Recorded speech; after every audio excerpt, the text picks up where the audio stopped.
Morning, everybody. Hey, Marianne. There is our five.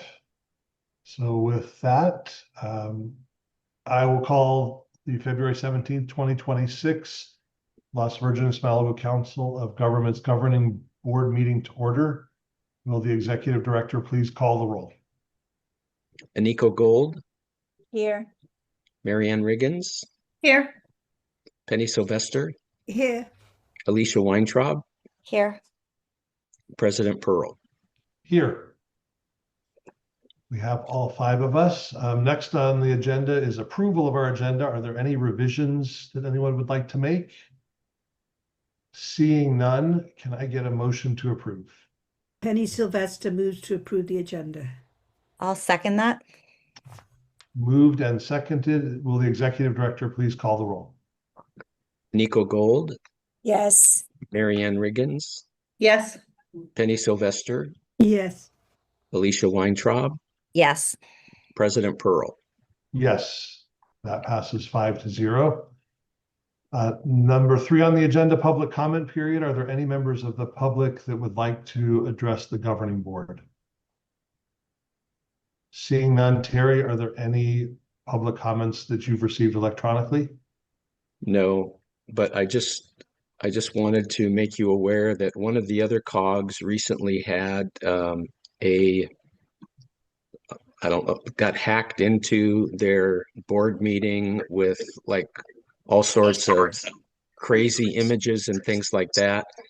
And so we were sharing that at our executive directors meeting the other day.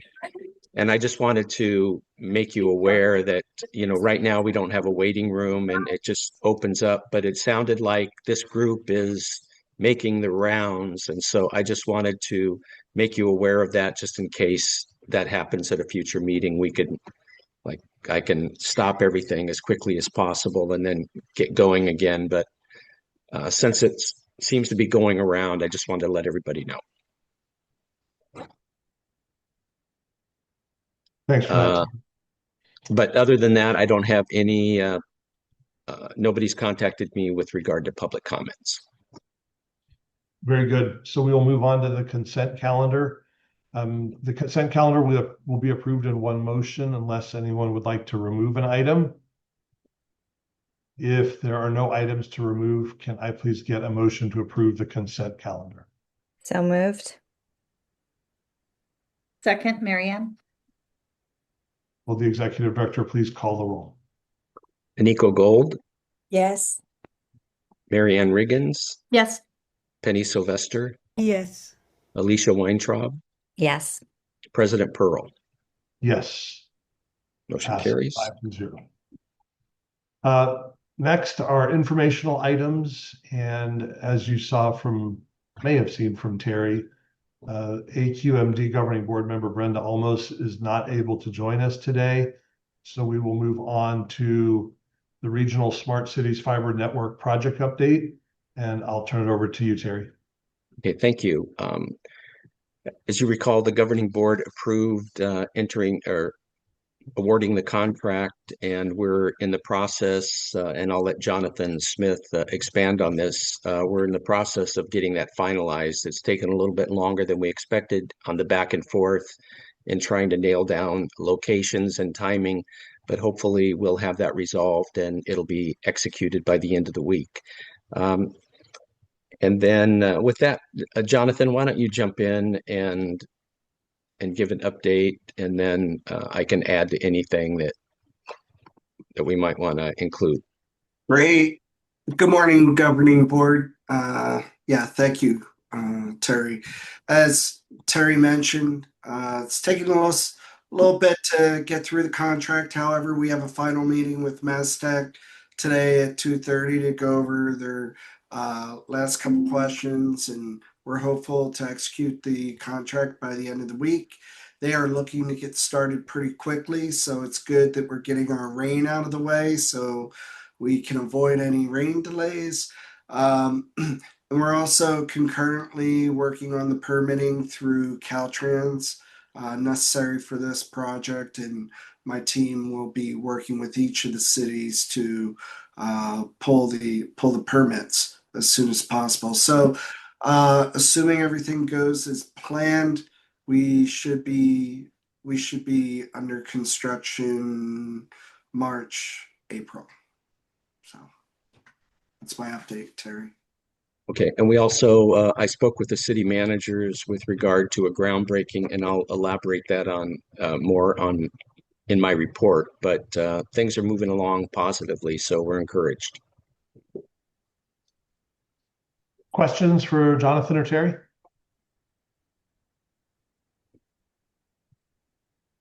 Very good. Jonathan, thank you for being here this morning, and thanks for the update. And Terry, appreciate encouragement. That's what we're looking for. So Absolutely. great Thank to you. get this started. Thank you very much. Okay, next item on the agenda, the Los Angeles County Essential Services Restoration Act. I asked Terry if he wouldn't mind putting this on the agenda as it affects all of our cities and all of Los Angeles County. There's information in your packet that I'm not going to go over, but hopefully you've seen it or we'll take a closer look. This is the LA County Board of Supervisors placing a 1/2-cent general sales tax on the ballot, which all of Los Angeles County will be voting on, and it is theoretically, it's a period of 5 years whether this tax will be on the ballot, and it's meant to essentially backfill healthcare cuts on the, I'm going to show my bias here, on the backs of LA County voters instead of working to fight the federal government on these cuts. I wanted to just have a brief discussion. It can be brief, it can be lengthy, but wanted to get your consideration. For the reason it's informational is I didn't want to blindside anybody, and quite frankly don't know that there's any action for us to take. But this did pass on a 4-to-1 vote on the Board of Supervisors, with only Supervisor Barger from North LA County voting no. I think a couple of concerns here. One is the nature of local voters being asked to backfill federal cuts. And then another one is all of us bouncing up against the maximum allowed revenue that can be generated through sales tax. That's a percentage set by the state legislature. That number, of course, can change by an act of the state legislature. But this, to me, just continues to push taxes up in Los Angeles County, and wanted to get all of your thoughts on the item. Also, would there be any interest in the COG taking a position, whether that could be in the form of letting the Board of Supervisors know our thoughts, or we could also just bring it back to our councils for discussion as each of you see fit. But I did want to open it up for discussion and comment. Alicia. I had a question. If any of the other board members were contacted by the supervisor's office about this? Yes, we had Daniel, who I see is on the call, came to our council meeting last week and told us about it. We did not, Alicia. Okay, neither did we, but our council is completely opposed to this for numerous reasons. But one, the way you started, that this should be dealt with at the federal level. And number two, majority of the taxes that we pay to the county, we don't see a large return to our community. So this is not something that we're supporting at all. And we would also be interested in taking a stand against the state raising the limits of what the local sales tax could be. Yeah, I concur with Alicia. We should take a stand in both issues, and we are on board with that. I think we pay enough taxes already. So I don't think raising the limit and then paying more and more taxes is the answer. Thank you, Anika. Alicia. I'm going to support Aniko and Alicia in their position on this. I would agree. I can't speak for my whole council, obviously. We have a variety of different opinions in our community, and we haven't had this discussion yet. But just stating my own personal one, that's where I would stand. And Penny, any again, thoughts? yes, I would have to take it back to council because we didn't have a discussion. We just listened for the information.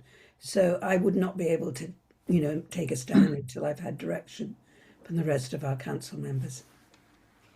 So I anticipated that, which is why we're here as an informational item today. And what I would ask all of you is to bring this back to your councils for whatever conversations you might be able to have. I too would like the COG to take a position and can't speak for the entirety of my council yet either. I know this has gone to our admin committee, and it's certainly something that we can take up locally, but also at our next meeting, we can have this on the agenda as an action item. Alicia, really appreciate the angle that you brought up. What's done by the Board of Supervisors has been done. And personally, I think it's a horrible mistake, and we'll be personally encouraging people to vote no. And I've let Supervisor Horvath know that, so she's not surprised. But I think that your angle on whether this is going to be done or not is now up to the voters, but where we should be asking the board to stand fast is in supporting us and not seeing the state raise that limit to where we can just keep boosting taxes higher and higher and higher. We're getting to the maximum now, and I don't think it should go any higher than that. Any final thoughts?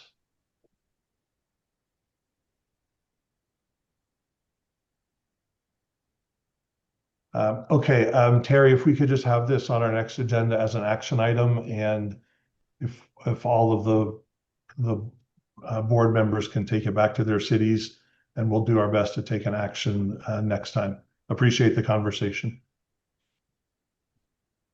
Will do. Okay, that leads us to our executive director's report. Terry. Yes, I have a few things to highlight in my report. I'll quickly go through that. Skaggs Regional Council District 44 election is approaching, and David Shapiro has been our regional council representative for, I'm going to say, well, before COVID. So I'm going to say it might be 2018. And David has announced that he's seeking re-election to that position, but I just wanted to add on to Skaggs' notice that it is something that is happening. And also some of the more mundane but stuff that we have to go through is your Form 700 filing. I know that the county is still not in sync with the state FPPC, so what the county's requiring is that when you file with the FPPC, then you download your form and either submit it electronically through the county or send it to me, and I will upload it through the county portal. But I just wanted to make you aware that they're not making it any easier. It's hard for me to understand why the county and the state don't have some way of cross-referencing that, but life goes on.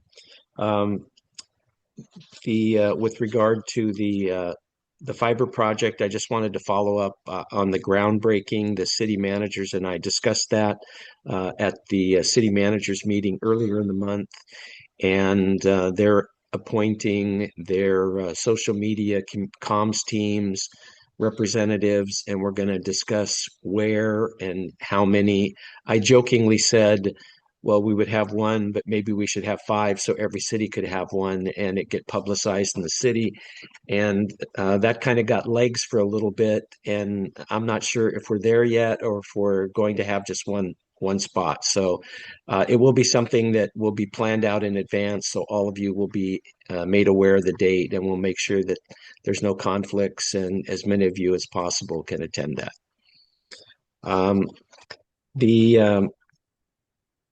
Kind of an interesting thing, as you know, we've with Senator Allen's bill last year, and then the reintroduction this year, and then the bill dying about the expansion of Metro, and Metro's alternative was to come up with their own plan.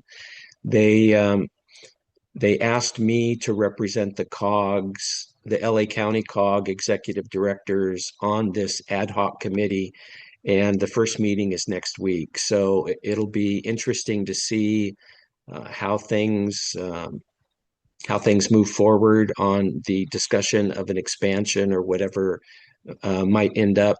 But I will certainly find those meetings interesting, and we'll share what's happening with you every month. So you'll be on board with the latest. We do have the LA County COG Coalition meeting this week, Thursday at 11, and I know that Ray and Aniko are attending that. So it'll be interesting to see how that formulates and where it goes.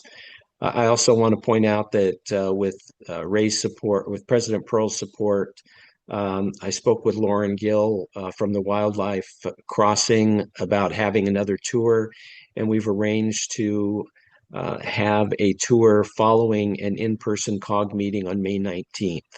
So that's something that we can all look forward to.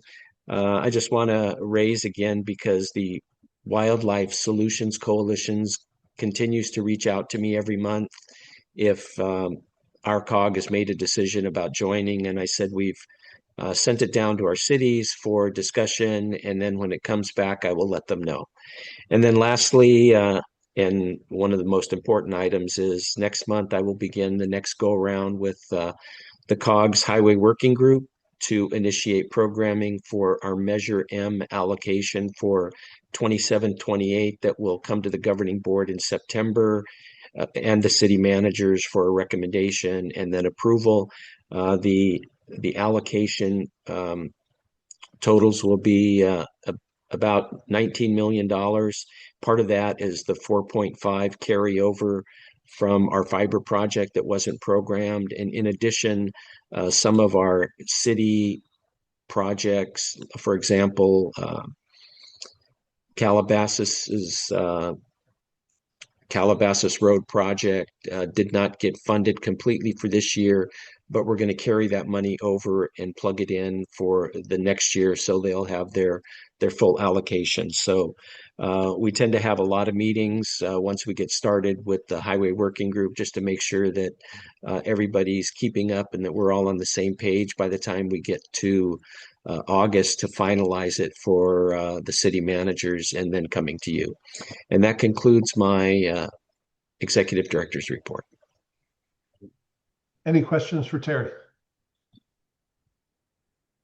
Seeing none, thank you, Terry. We'll move on to city updates, and we'll start with Nate in Agoura Hills. Good morning, honorable board members. Just some quick updates for Agoura Hills here.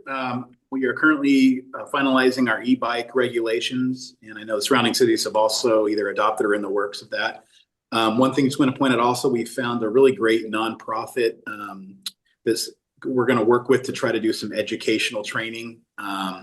And something like they work with the sheriff's department and some other police agencies as well. So we're looking forward to that, and I'll be glad to share that information as we move forward with everyone. We will be also having our city council goals workshop at our March 11th meeting. And then just some events that are coming up. We have the Ladyface Film Festival, which starts on the 26th. And then also the final thing that I want to just highlight is we are doing a water quality study, which kind of affects the whole area of our Lake Lindero, which is owned by a private HOA. But we're looking at options of how we can work with them in the region on making that a better, from a water quality perspective, a better for the entire region. So we'll share that information as we move ahead. And with that, I'll turn it over to Councilmember Sylvester or Mayor Wolf if he's still on for anything further. Jeremy, did you want to say Nothing further, thank you. Okay, yeah, I had two things. Firstly, to follow up with the e-bikes, there is now proposed legislation to regulate so that e-bikes class 2 and 3 have to have a DMV license to operate. So that'll be interesting to see if that goes through. Hopefully that may help us a little bit with containment of some of the behavior. And the other thing, do you have a bill number for that by chance? Sorry, I don't, Ray, but I'll find one and I'll get it to you. And then the other thing is that it looks like the next Board of Forestry Zone Zero committee meeting is going to be March the 6th. That's what my sources tell me. So I'll keep you appraised of that too. Thank you, Penny. Thank you, Nate. Moving on to Calabasas, Kindon. Good morning, everybody. I hope everybody's city did well yesterday with the storm and that you can stay dry over the next few days. Just a couple of things happening in Calabasas that we wanted to share. First of all, we're in our final stretch of our community wildfire protection plan. We're doing our outreach now and more of our community meetings. Hope to have that wrapped up in the next couple of months. We also received really good news with the passage of the federal budget. We'd applied for funding 2 years ago through Congresswoman Brownley's office for a Green Street project. And we weren't funded in the first cycle 2 years ago.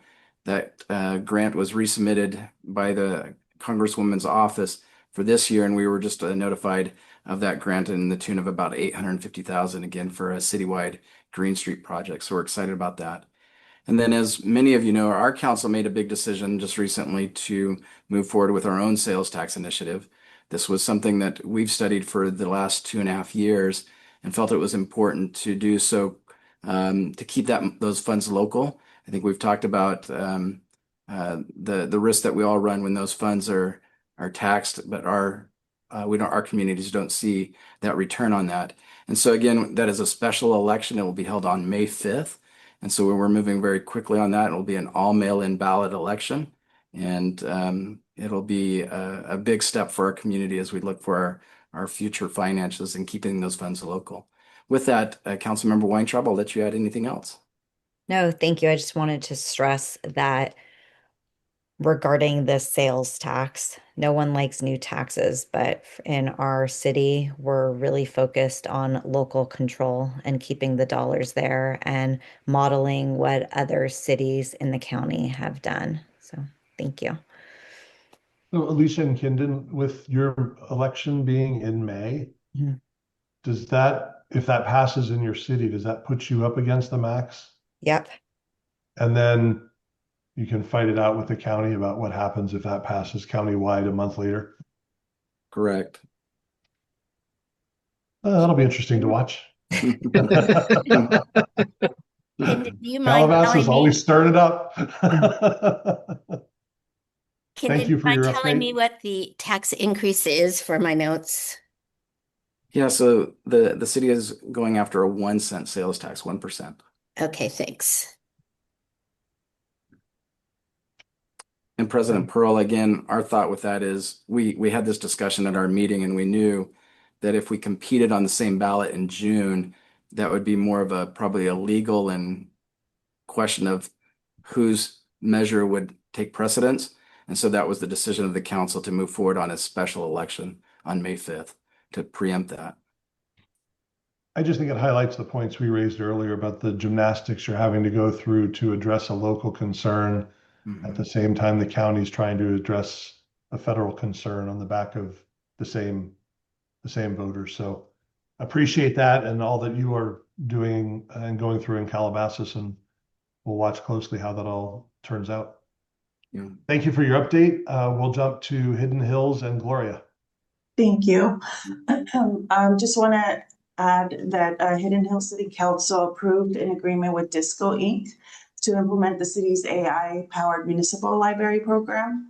The 18-month agreement will provide residents with access to an AI platform. I'm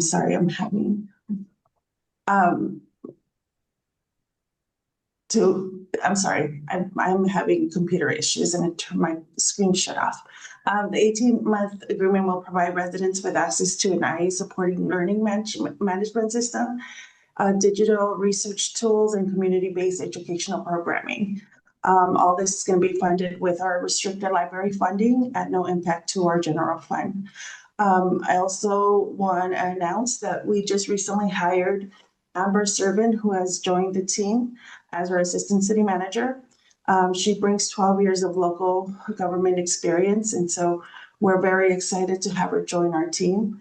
I will slowly introduce her to everyone through emails and bring her through, to some of these meetings so that everyone gets to meet her. And that concludes my comments. Councilmember Gold, I don't know if you wanted to add anything. No, thank you. Thank you, Gloria. Next up is Malibu and Rob. Good morning, everyone. I just have a couple updates. One exciting thing that we did this weekend was we did a soft opening of the City of Malibu's new skate park. That was opened up this weekend. We had a ton of visitors kind of enjoying the skate park, and that went really well. Contractor still working on completing it. We're looking about another couple more months until we get full completion. We have some work to do on the restroom, some parking lot items, but keep an eye out for that grand opening we're going to have for that skate park. I mean, overall, the storm we weathered pretty well. No major issues within Malibu to report.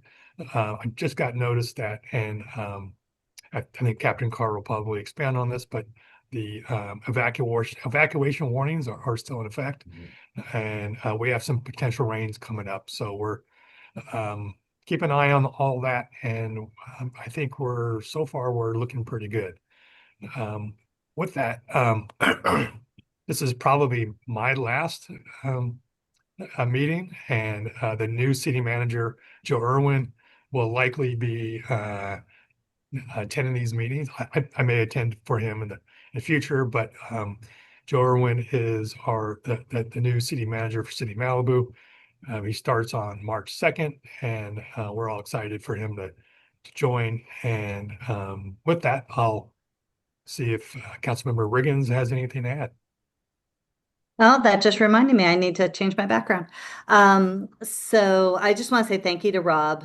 He has stepped in and filled in and done a great job for us, just keeping everything moving forward. And we really appreciate the hard work that he has done. And, even with the storms, because of Rob's hard work and the hard work of the Public Works Department and the Public Safety Department, Malibu seems to be weathering the storms just great. And so as soon as it's done, we look forward to welcoming everybody to our city. Thank you. Thanks, Marianne, and thank you, Rob. Last up, Rob DeGose, Westlake Village. Good morning, everybody. Good to see you all. A few updates from Westlake Village. We've had a couple of council meetings since we last met, and a few notable items. We did have our goal setting session for 2026, and that was a really important meeting, as we do every year. And a few just notable highlights from that. A couple of the priorities includes managing and guiding development interest in the city. I'm sure you're all dealing with that as well. We have a major project for fiscal resiliency planning. This is for our general fund, CIP, and our revenues for long-range financial stability. Completing our Civic Center courtyard and Veterans Honor project was on there. Home hardening and emergency preparedness is a priority. And we're looking to consider one or two more special events, which is kind of exciting. And a new annual recognition for Lost Hill Station in honor of Bill McSweeney. So we're looking forward to kicking that off this year. But overall, staying focused on the large projects already in the pipeline was the main goal of the council, which I really appreciated. The council also, at a separate council meeting, approved the contract to prepare an update to our safety element of our general plan. This is going to include a citywide evacuation study to study our intersections and roadways and the capacity for evacuation. So it's a very comprehensive review of evacuation. So that'll take us the better part of this year to complete that study. And then also on February 11th, we had a pretty lengthy study session with the Municipal Water District on the Pure Water Project. This is it's pretty exciting, very innovative, but it's going to be very disruptive to Westlake Village. The new pipeline that needs to be constructed and connected runs right across our city from east to west and basically from north to south as well to the reservoir up above Three Springs Park. So we're going to have 2 years of a lot of road work that we're trying to work through with the water district. So that was pretty interesting. In fact, tomorrow night we have an open house for the public here at the Civic Center from 8 from 6 p.m. to 8 p.m. So that was a few council meeting items. We also had our restaurant week last week. That's the first year we did restaurant week. We had most restaurants participating with special items and discounts and that kind of thing. Kind of fun, but a way to support shop local. So that I think went overall very well. And lastly, we had our Westlake Village Discoverers event, which is a family event Saturday, February 7th. It's focused on the arts, and it was a lot of fun for the families that were able to attend. So that's what I had to report. And Councilmember Pearl, if you had anything to add? No, thank you, Rob. The emphasis on the Pure Water Project, I've appreciated, and the open house for the community tomorrow night. What we've been trying to focus on as a council is not only the long-term goal, which is absolutely laudable and I think needed for our region to have basically a portion of our water be dedicated locally. But the disruption over the next couple of years in Westlake Village is going to be significant, and trying to certainly not put up roadblocks, but be a partner with the water district and make sure our residents understand what's coming. So been a very big deal over the last couple of months. And then lastly, I see he signed off for his board meeting, but Mayor Wolf sent me the bill number for the e-bike, and it's by Assembly Member Diane Pappin from Mateo, and it's Assembly Bill 1557, I think is the bill, Penny, you were referring to. So with that, we'll move on to our public safety, legislative, and partner updates, and we will start with LA County Sheriff's Department and Captain Carr. Good morning, honorable board members and everybody. Good to see everyone. I'll start out with the most pressing things, which is we are in the midst of a series of storm systems. Yesterday was a very heavy storm day. I think Malibu got hit probably the hardest out of our entire area. I want to just say, publicly, there was a lot of hydroplaning, especially near the Pepperdine area. That was reported multiple times to the station. So please get the word out to slow down. There were some possible, reports of some possible mudslides, especially on Trancas. Deputies went up there. They didn't find any mudslides or anything like that. So I think everyone fared pretty well. As far as the evacuation warnings in our entire jurisdiction, we have 29 properties that remain under evacuation warnings. They're mostly centered in the Franklin and the Kenneth fire areas, so Calabasas and Malibu. And when they were lifted, we will post out on social media when those are lifted. But right now, I mean, we're looking projected rains all the way through next Wednesday. We've been in, good contact with Drew Smith from Chief Smith with LA County Fire and everything, just keeping each other updated on the happenings during the storm systems. Let's see here. We have looking ahead, we have a DUI checkpoint in Malibu this Friday. A press release, if it hasn't gone out already, should be coming out very soon today regarding that. It'll be from 7 p.m. to 3 a.m. So be advised of that. Looking forward, starting to schedule things for this year. Our open house is tentatively set for May 2nd for the station. We're trying not to get rained on this year, so we put it in hopefully warmer days. Let's see here. And then we're going to be scheduling additional traffic operations on Mulholland Drive. We won't be announcing those in advance. The goal is to slow speeds down and to slow racing down. But in the interim, we are hiring additional personnel to work traffic on those roadways. So speed on them at your own risk. It'll be a zero tolerance enforcement. And we are also working with the city of Calabasas. Our beloved Deputy D. Mateo has accepted a promotion. He will be leaving on March 11th to West Hollywood Station. So we're working on helping them get a new community relations deputy in place and up to speed. And I'm making my rounds right now to the city councils. Next up will be Hidden Hills. And Also, and we're going to try a new thing at the station when I go to city council meetings. I'm going to try and take one of our field deputies in just to kind of see how the council works a little bit. So they'll be with me for the half hour, 45 minutes. I'll introduce them. I won't make them speak at the podium, of course, but just so that people start to get to know their local deputies in the area and who's working for them. So with that, does anyone have any questions?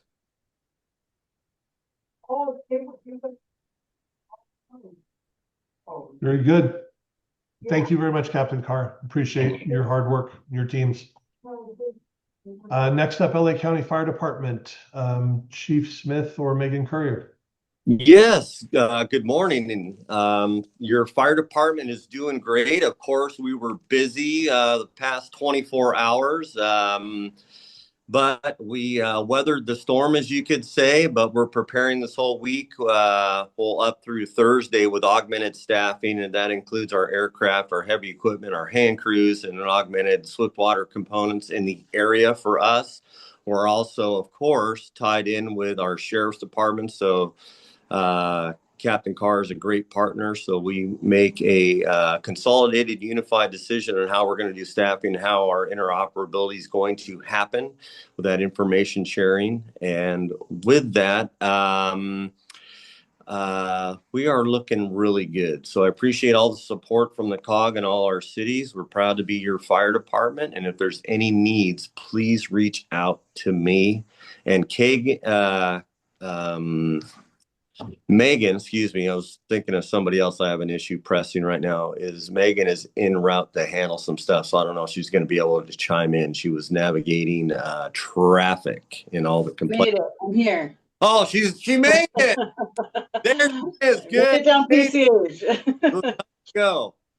Megan, anything from your side of the house? Yeah, I do have a couple of things. Good morning, everyone. So as you all know, our defensible space inspections will begin on May 1st on the inland side and June 1st on the coastal side.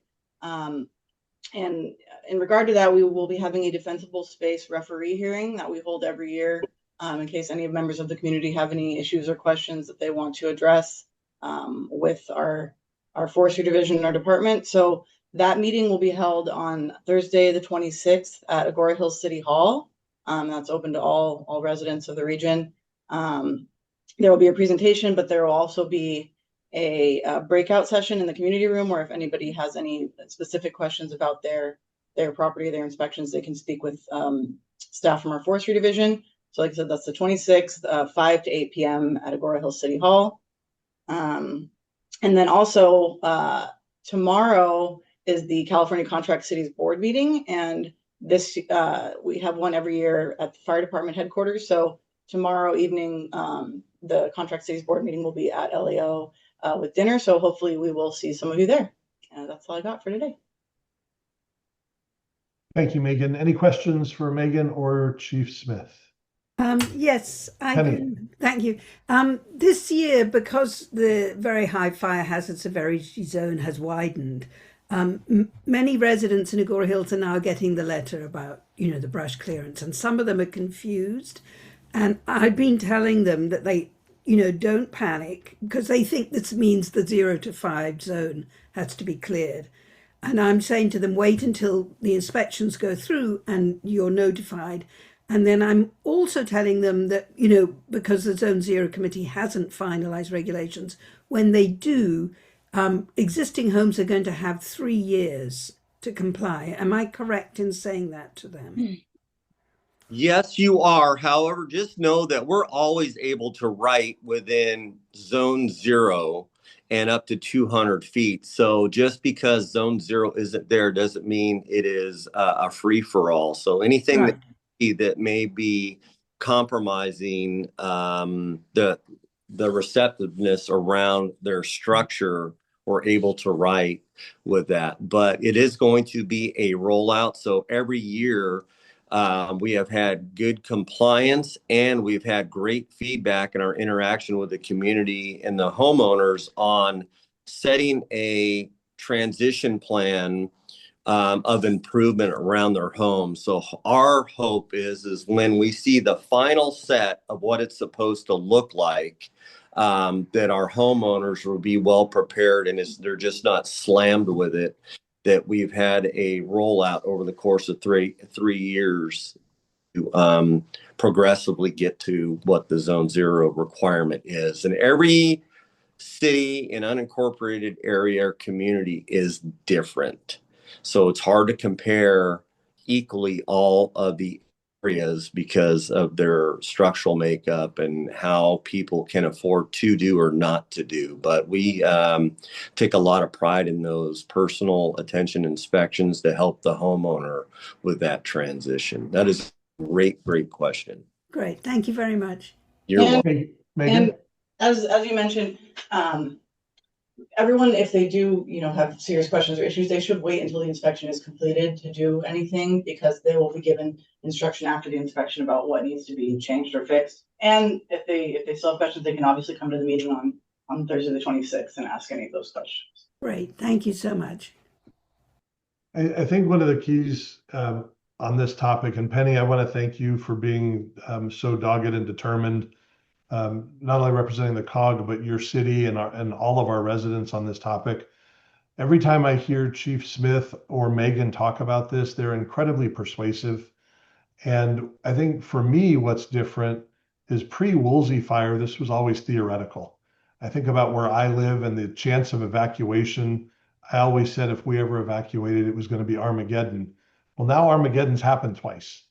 And I think that as our residents are rightfully concerned, whether it's decorative, the way their home looks, the cost of removal, I think we're all going to have to work together on this, because that lived experience certainly tells me the fire department's on the right path. It's just how we convince our residents over time is always going to be a challenge when you ask them to do something that either they don't want to or they're certainly not used to, but really appreciate this consistent dialogue. Yes, and also it was interesting. I actually was up at Malibu Lake having Valentine's dinner, and I met a resident up there who pounced on me and said, you're endangering our lives because you're getting more, housing in Agoura Hills. And I said to him, if you lived on the coast of Florida and you were told a hurricane was coming in, a Cat 4 hurricane, you would evacuate.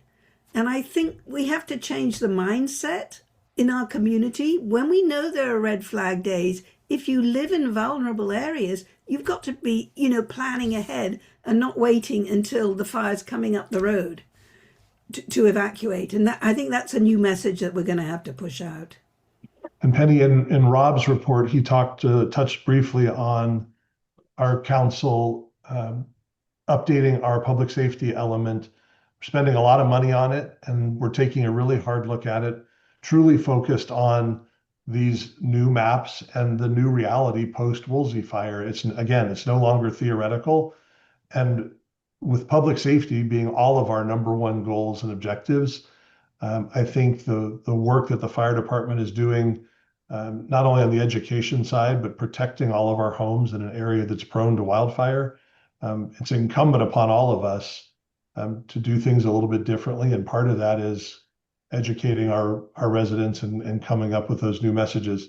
And isn't it always a joy being an elected official where you hear from your constituents on Valentine's Day?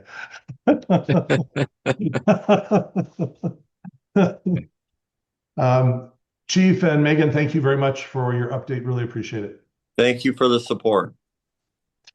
Next up is Los Angeles County and Supervisor Horvath's office, Daniel Vicente. Daniel. Yes, good morning, everyone. Daniel Vicente here on behalf of LA County Supervisor Lindsay Horvath's office. First off, thank you to our public safety officers. I live in the West Valley, and there's just been so much rain the last 24 hours, so really appreciate all the work you guys are doing. First thing up is that the Board of Supervisors approved a Horvath-Barger motion strengthening oversight of homeless services contracts as the county launches the new Department of Homeless Services and Housing.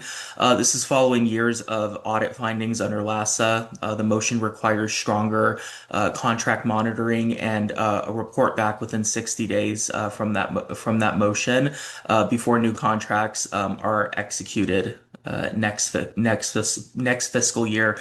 So this will kind of put in place a more oversight there just to make sure the contracts are executed properly. The board also approved Supervisor Horvath's motion responding to a Trump administration executive order that could undermine local fire recovery efforts following the Palisades and Eaton fires. The motion directs County Council and key departments to monitor the order, defend local permitting authority if necessary, and report back on how fire survivors receiving federal aid could be impacted. In addition, the board unanimously approved a Horvath Solis motion initiating the development of an ordinance to establish ice-free zones on county-owned and county-controlled properties following a federal enforcement action last year that disrupted operations at a county park. The board has also approved placing a countywide general retail transactions and use sales tax measure on the June 2nd ballot, where it ultimately will be decided by voters. At this stage, my role is limited to providing factual information about what the board approved, including the structure of the proposed tax, its duration, oversight mechanisms, and the spending framework. Because this is now a voter decided ballot initiative, as a county officer, I cannot advocate for or against its passage. And then finally, Supervisor Horvath and the Metro Board advanced a locally preferred alternative for the Sepulveda Transit Corridor project, which is a generational transportation investment expected to significantly reduce travel times and ease congestion through the Sepulveda Pass and generate billions in economic activity throughout our region. We also recently hosted an emergency preparedness fair in the East San Fernando Valley on the other side of our district as well, and really appreciate our county partners for collaborating with us on that one. That's pretty much all I have to report right now. I'm happy to take any questions if anyone has any. Daniel, thank you. Any questions? Seeing none, appreciate your update. Thank you very much. California Highway Patrol is not here today, so we'll move on to Cal Cities. Jeff, are you available for a quick update? Yes, good morning, everyone. I'll be fairly brief today. I just wanted to talk more about the countywide sales tax measure. As I put in the chat, the Cal Cities LA County Division will be taking up that measure on February the 25th for consideration for a support or opposition by our board. I wanted to make mention, however, if there are other cities who are interested in opposing or even supporting this measure, AB 1768 is the legislation at the state legislature which would exempt this from the cap. So if you're taking action on the sales tax measure, an opinion on that, you probably should also submit a letter on AB 1768 to your legislators. I wanted to bring it back to the e-bike policies that we were talking about earlier. Cal Cities doesn't have much in the way of policies on this. Our Transportation, Communications, and Public Works Committee is currently in the process of creating some of that policy. And I believe I looked up the registration and license plate measure that was mentioned earlier. I believe that is AB 1942, Bauer Cohen. We'll see if that can move forward. But hopefully once we get this e-bike policy in place, we'll be able to take some positions on some of these. But I know they've been important in my region, so I've certainly been following them. Lastly, I'll just mention the legislation is obviously starting to come in. Cal Cities has a sponsored bill that I sent out an action alert last week on AB 1708. This would help cities access some of that HAP funding, the Homeless Housing and Assistance Program grant funding that currently the big 13 cities get throughout the state. But smaller and medium-sized cities aren't able to access that. This bill would allow you to work with a continuum of care in your region to access some of those funds. So it helps open up some of those dollars, which are getting more and more difficult to get out of the state, but open up those dollars to the local cities as well. Lots going on, but I'm happy to answer any questions if you have any. Any questions for Jeff? Yes, I'm going to plug the Zone Zero again, Jeff. Is Cal Cities going to take a stand? We are not going to take a stand. We are monitoring those meetings, as I know you know. But we have our fire chiefs who are very much in support of the Zone Zero regulations. And we are sort of keeping our hands off of it a little bit because we do have a lot of people who have a lot of different opinions. So we're monitoring it, making sure to get information out to folks about it, but we haven't taken a position directly. Thank you. And I'm going to be back on the sales tax issue. Jeff, thank you. I was unaware of AB 1768, just Googled it really quickly. And I will say it very cynically, introduced on February 9th, 2026. So literally a week ago, as all of this is being considered, it's not just a sales tax, but it is a way for the county through the state legislature to just blast through the limit that we are all currently facing. So Terry, as we come back for a potential action item, if you could add the potential opposition to AB 1768 to our list, I would appreciate that.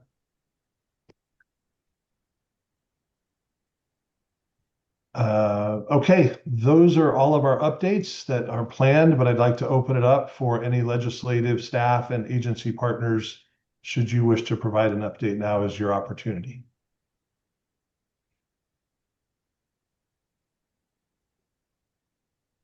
Good morning, everyone. It's good to see your faces. I don't have much of an update. As Jeff said, legislation is just rolling out.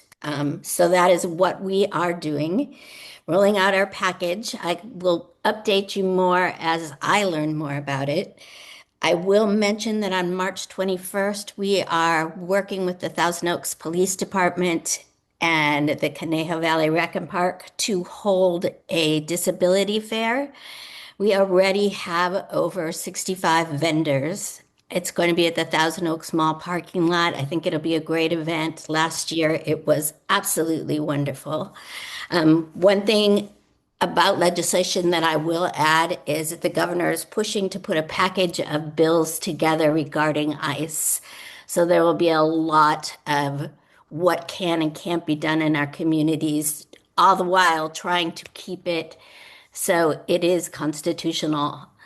And so all of these new bills don't end up in court, much like the mask bill did.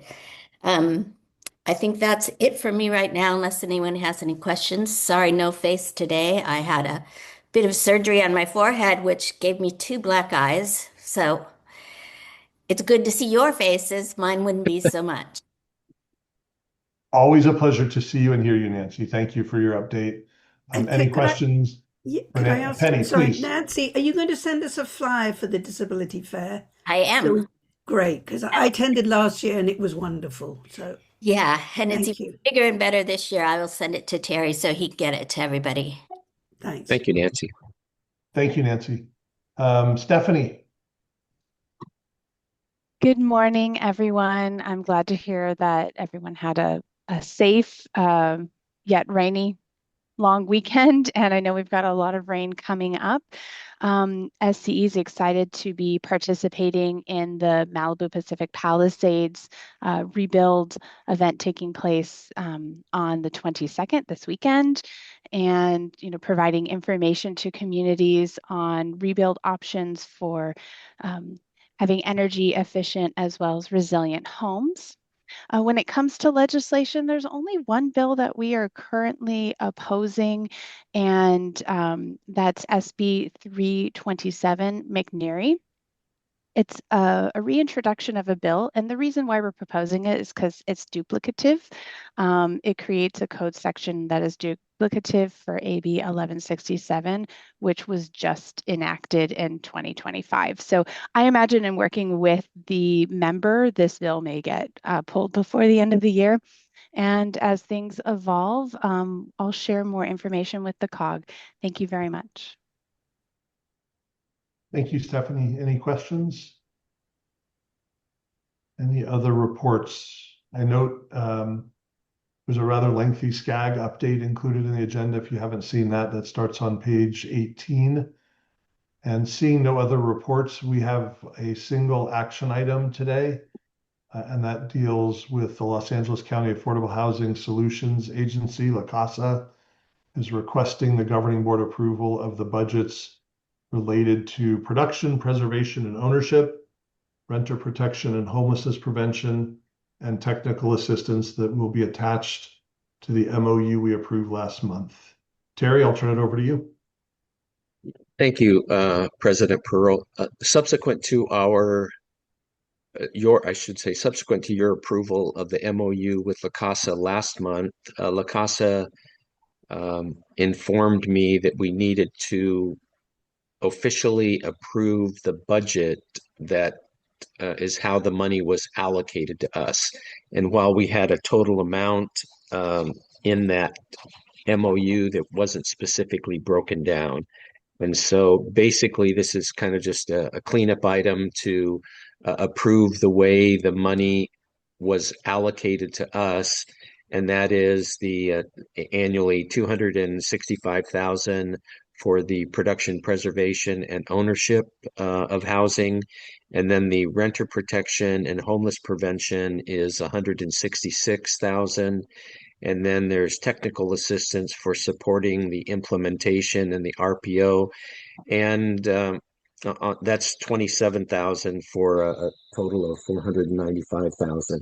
We're still on to have La Casa distribute these funds to eligible applicants in the COG area once they get their website up and running. But this is how that would be allocated.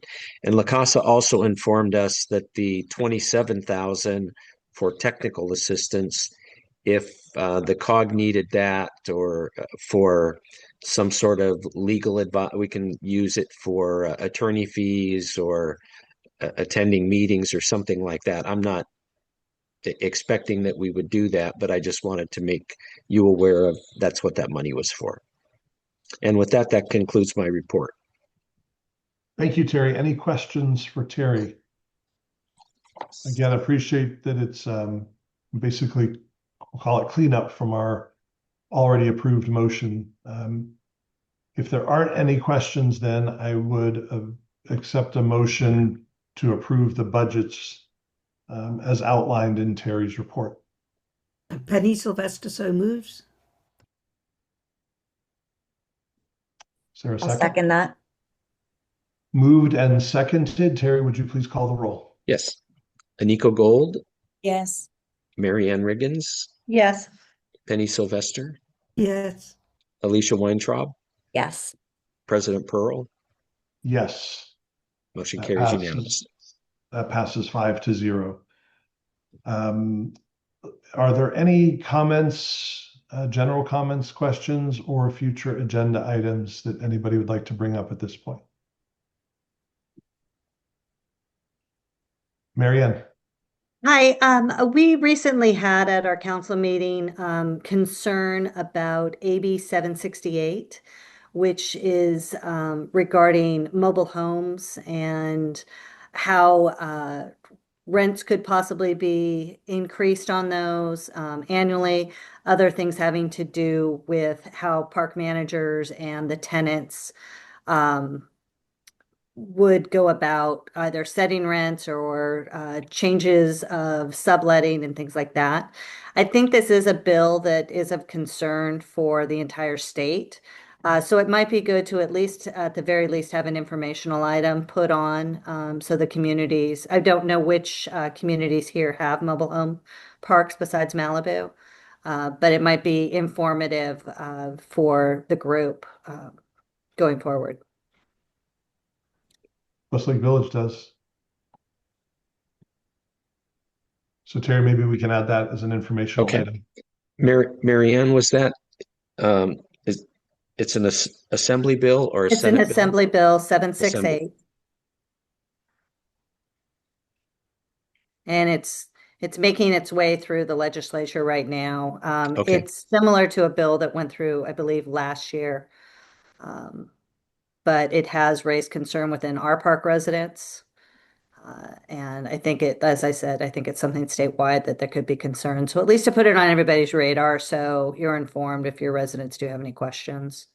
We're certainly encouraging our residents to reach out to the legislature and learn more and to work with other mobile home park communities to make sure that they're well represented in what's unique to their home ownership. Very good. Any other comments, questions? Okay, seeing none. Future meeting dates. The TAC will meet on Wednesday, March 4th, and our next governing board meeting will be on Tuesday, March 17th. Both of those meetings will be virtual and will begin at 8:30. If there are no further comments, we are adjourned. Thank you all very much for your time today. Thank you.